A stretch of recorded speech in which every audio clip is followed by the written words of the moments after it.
Hi everyone, we'll be discussing about integrating GIS information on ecosystem services with the static environmentally extended input-output model and its implication for analysis and policy.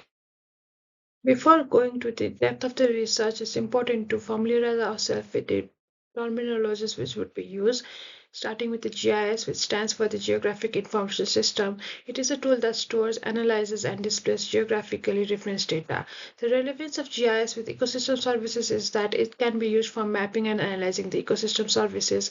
It can be used for data-driven decision making. It can be used for special trade-off and synergies, for ecosystem services valuation, and for supporting the adaptive management. When looking into ecosystem services are the benefit that humans derive from ecosystem, such as clean water, air, biodiversity maintenance. These services are often categorized into four types, which are provisioning services, for example, food, regulating services, for example, carbon segregation, climate change, and everything, cultural services, which is more into recreational values, cultural values, and supporting services, which are soil formation services. Ecosystem services are essential to a country's economy, and understanding their values and function is critical for informed decision making.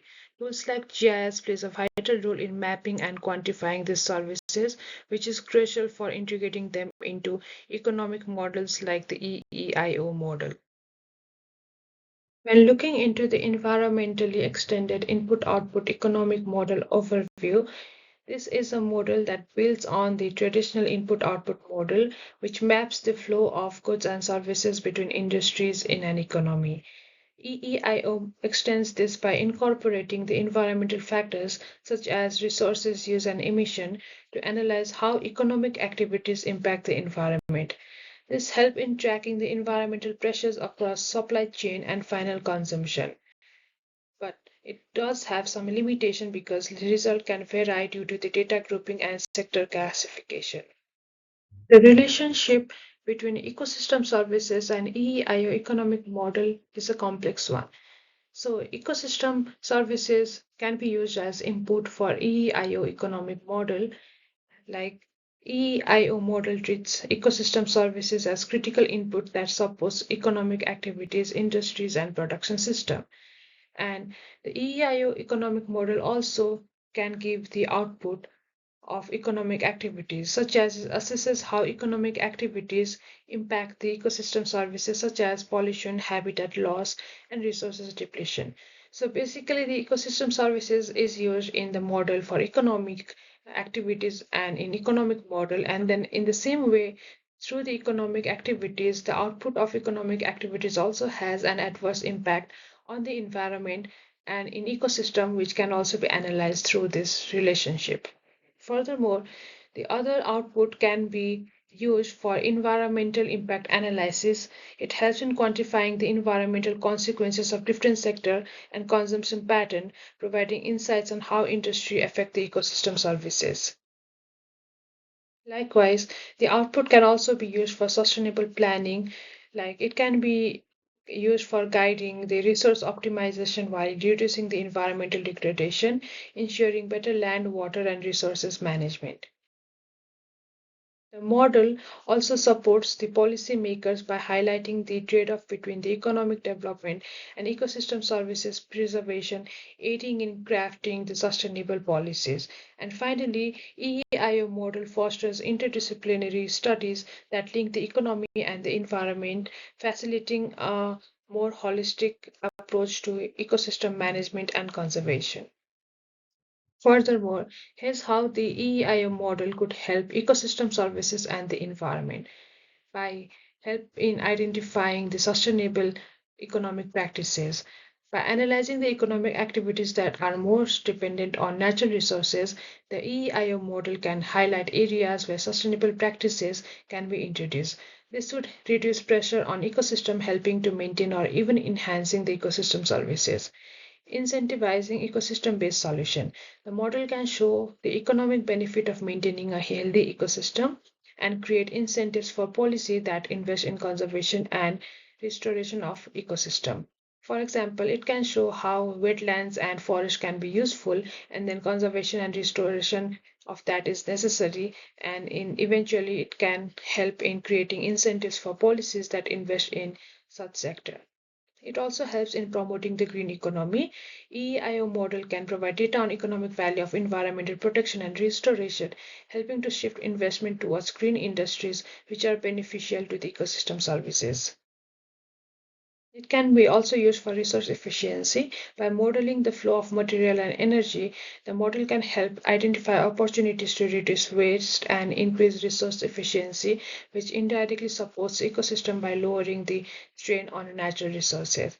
It can also be used for feedback for policy adjustment as it helps in predicting the long-term consequences of economic decision and ecosystem, offering insights that could steer policies towards more ecologically sound decisions that can benefit the ecosystem health. And finally, understanding the systematic dependency.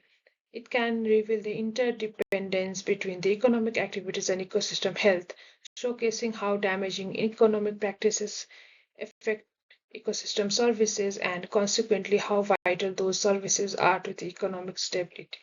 It is essential to understand the need of integration of GIS information on ecosystem services with the static EIO model.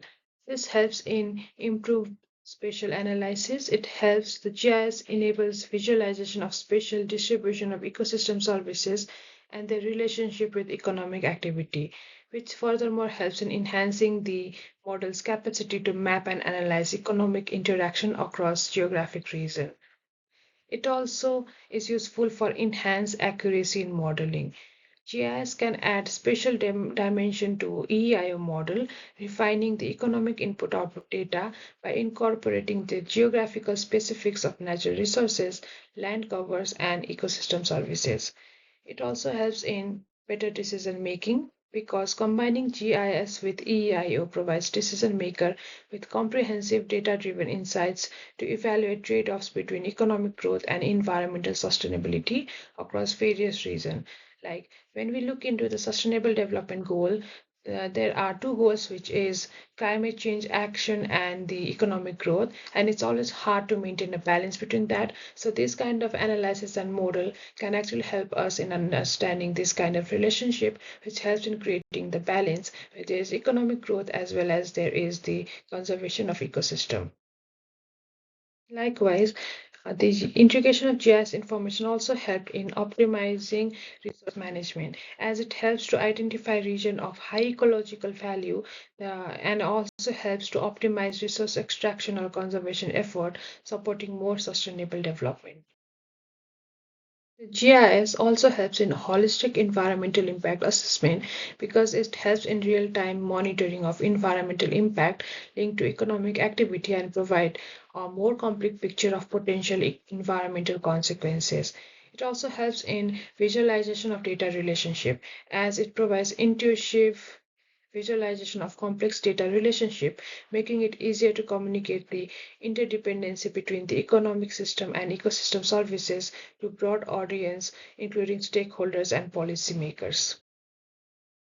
The GIS information also helps in identification of the hotspot and also for the regional analysis, which would otherwise have been a bit more challenging because normally when analysis is done, it's more like a global scale or a broader perspective, but through this GIS information, it helps in coming into a more confined area, which helps in better and effective analysis, which can be used for better like to understand the ecosystem services and how it has to do with the static EIO model.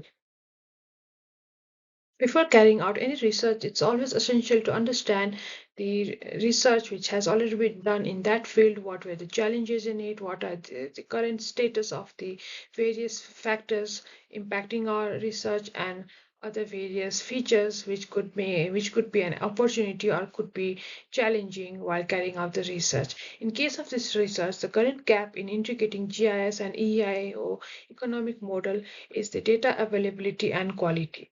The barrier of integrating GIS and EEIO is a lack of comprehensive, high quality, and spatially explicit data on ecosystem services. And this gap arises from inefficient geographic coverage and variable quality of ecosystem service data.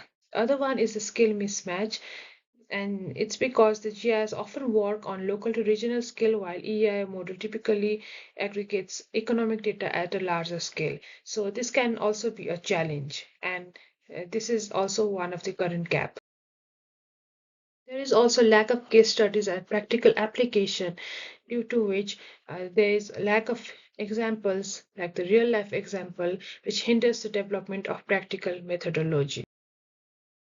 Another gap is the methodological inconsistency and standardization issues, as there is a lack of standardized methodology for integrating GIS and EIO, which causes inconsistencies in result and limits the generalizability of findings. Interdisciplinary collaboration is vital and is very essential for this research, but then it's equally challenging to do so. It's because this research requires collaboration, definitely, but this collaboration is often lacking due to differing terminology, methodologies, and research priority. The other gaps are the high cost of integration and technological barrier. These current gaps in integrating GIS and EIO economic model can uh, pose challenges while carrying out the research. So it's essential to understand what kind of challenges and what kind of gaps are there in order to make sure that our research has been carrying out properly.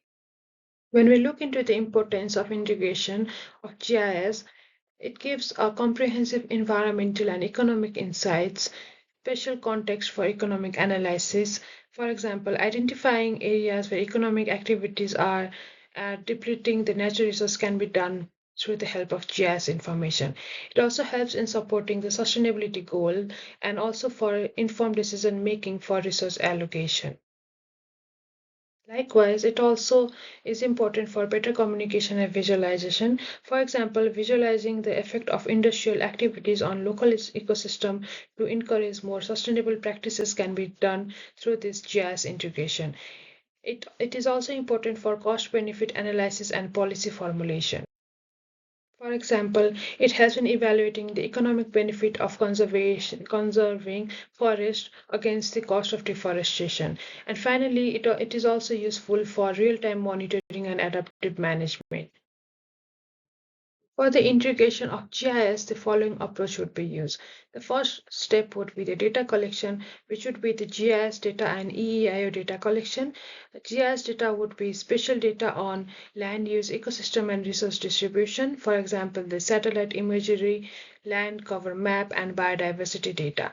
The EEIO data would be economic input-output tables showing the flow of goods, services, and economic activities across the sector. Then the data would be synchronized.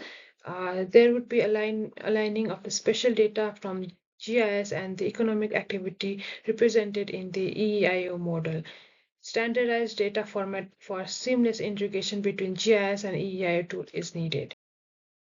After data synchronization, mapping the ecosystem services and economic activities is also done, which is followed by the modeling and analysis, where the integration of GIS and EIO within a framework is done, and then different scenarios are run in it. When we talk about the different scenarios, it's basically like different condition is used and then the running is done in order to check the result. For example, policy impact, land uses changes, and resource depletion can be done in order to evaluate the outcomes. Following that, decision support is done where the decision can be visualized. For example, visualizing the result in GIS and to aid stakeholders in identifying the priority areas for conservation or sustainable development. It will provide data-driven insights to policymakers to guide environmental and economic decision making. And the last one is monitoring and feedback, which is essential for any research, any project, or any kind of activity. So throughout the process, it's important to check the process and also to check for continuous improvement and feedback so that there is always space for improvement and the efficiency increases with time. The method for integration is basically the elaborated and detailed version of the approach for integration for which spatial mapping is used, which combines the GIS data, spatial data with the economic data. And then for that, the tools such as ArcGIS, QGIS, or Google Earth Engine is used. Then there's linking of economic data to ecosystem services. And then there is time and location-based analysis for which tools such as GIS software and programming languages such as R or Python can be used. Then there is economic and spatial data integration, where the economic data and spatial data together is integrated to analyze the environmental impact. And then there's scenario modeling for which different scenarios are created for which GIS software and InVST is used. And then decision support tool for which there is building of tool that combines GIS and EI data to help decision maker make better choices about land use and conservation. For this, various tools are used again. And then there is valuation of ecosystem services for which there is estimation of value of ecosystem services such as the carbon storage or water filtration by combining the economic data with GIS mapping. For this also there would be use of SWAT or INVEST or other ecosystem services model. Also, simplified integration techniques such as data merging, which combines economic data and spatial data, model calibration, and visualization is done. And the data sources of integration are the GIS data sources, which can be done through remote sensing data such as Landsat, MODI, or Sentinel satellite data for land cover, vegetation, and water body. Government databases can be used, OpenStreetMap can be used, and ecosystem services database can be used.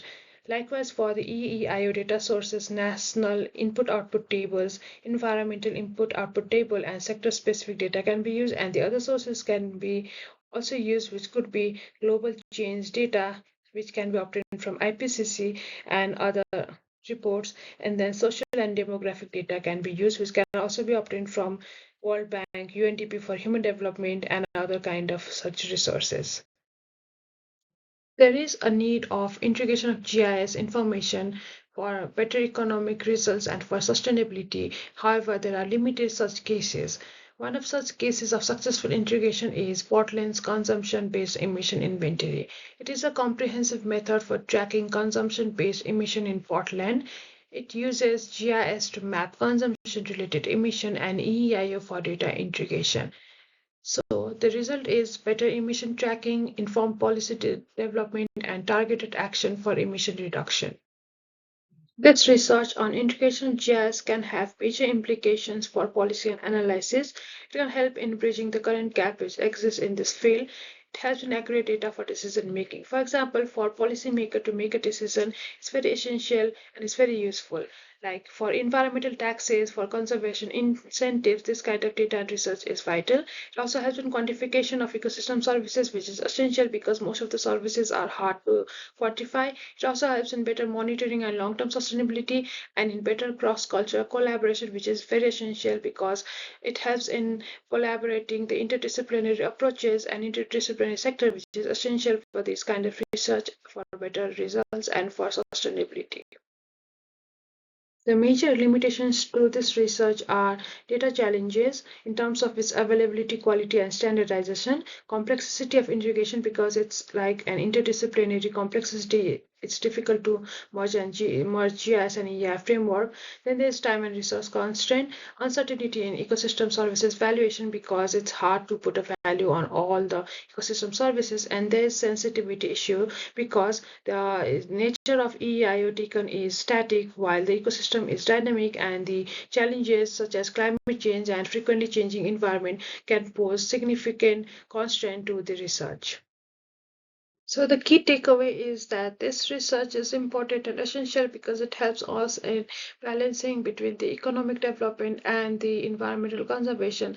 The method to carry out is to use the data properly and then do the modeling of the data to check the outcome and then to circulate that for the policymaker for better informed decision. There are a lot of advantages of this research because it helps in providing the value of the environmental services, the ecosystem services, which is essential because we can see the services are being exploited, so it helps in better utilization of the services.